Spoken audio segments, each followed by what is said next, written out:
Cement and will fuse in BCC. How does that take care of other countries where you operate under the brand name Obajana Cement? We actually don't operate in other countries with the brand name Obajana Cement. What we're going to do at the end of the day is to move all assets, all cement assets, both in Nigeria and other countries in Africa, into Dangote Cement PLC. So would you do cross-border listing therefore? Perhaps if you operate extensively in Kenya, for example, you list on the Nairobi Stock Exchange? Not necessarily. There is no real advantage on that. What you have is that the ownership of the business in Kenya will be the shareholders in Nigeria. We don't see the relative advantage of listing every country that we're in. We think it's important that we list in Nigeria and probably pick one or two international listing platform, like London Stock Exchange or New York Stock Exchange.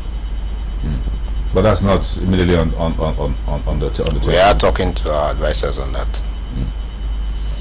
Let's talk about the BCC Business Cement. Quite a few issues there about the how your financial advisors arrive at 1 for 2. Some of them feel this wasn't too fair on them, since they are the listed company and Dangote Cement PLC is the unlisted one, and naturally is the listed one that should swallow the unlisted. It looks like the reverse is the case this time. I think it's not so much about one is listed, one is not listed. It's the relative value of the businesses. BCC is about a quarter of Dangote Cement PLC. In terms of value, in terms of operations, in terms of capacity, whatever, it's about 0.25%. So to that extent, you can have a reverse merger, but at the same time, the advisors felt it was better for Dangote Cement PLC to take on BCC. But let's take a step back. There are concerns that have been raised, and I think we've been addressing those concerns. We've had series of engagements with stakeholders on this merger. And the real issue is that BCC, as we see it today, is a company with about 2.83 million tons capacity. And the growth story for BCC is maximum go to 4 million tons in the next 1 year or thereabout. On the other hand, Dangote Cement PLC is 8 million capacity as we speak today, with a growth story of going to 16 million. Right? Within the next couple of months, we're talking January, February. By second quarter next year, we're at 60 million tons.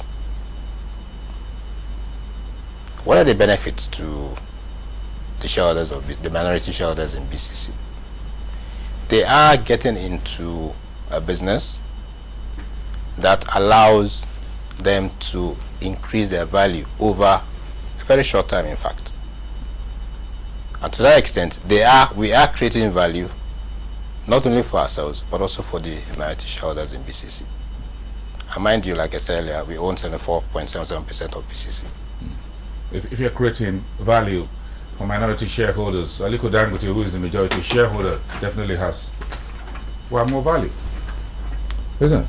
It's not, that's right, because he's also a shareholder in BCC. But not the minority one. So whatever value you're creating for minority shareholders like myself, he gets a bigger share of the cake. He's the one who's sticking his neck out for this business all these years. Without the merger, the value is there for Dangote Cement PLC. Bringing in other shareholders, especially the minority shareholders in BCC, into a larger entity gives them opportunity to realize a higher value compared to where they are today. Well, definitely, I was looking at one for 2. Talking about this, but what do you expect at the EGM next week, Tuesday? Well, we expect the shareholders to approve the merger because we've demonstrated over time. Last 1 week, we've been engaging stakeholders on the various benefits, and to a large extent we've been able to give them an insight into what is in for the shareholders of BCC. So we expect success of the meeting. Very free ride, as it were. No dissenting voices? For the way it's been structured, yes, you need maybe 75% and above to pass the resolution. And you still also, you as shareholder, you have a right to dissent. And in the scheme document, you will get a cash exchange for your shares. That will not stop the merger process, but it will allow you to exit the business. And at a premium of about 7.5%, 7.2% premium on the value of your shares. Are you worried about the size of this monopoly in the cement sector in Nigeria? It would not be a right to label it a monopoly because we are just a player in the market. Yes, we do have close to 60% of the market. That does not make us a monopoly. There are other big players.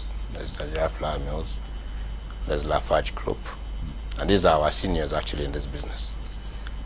In terms of age. In terms of history, yes, but not in terms of the pot of money. So to that extent, it is not a monopoly. We are doing our best to create value for shareholders, to create jobs, to move the economy forward in our own little way. I'm sure the news, this is the biggest news out of the Nigerian market since the bank consolidation, to be more precise. So, how are your colleagues, your competitors taking this news? It's a journey. We started the journey essentially together, I would say, about 2000, thereabout, when the policy on cement came out. We are all asked to go ahead and create a platform to produce cement locally. We were all given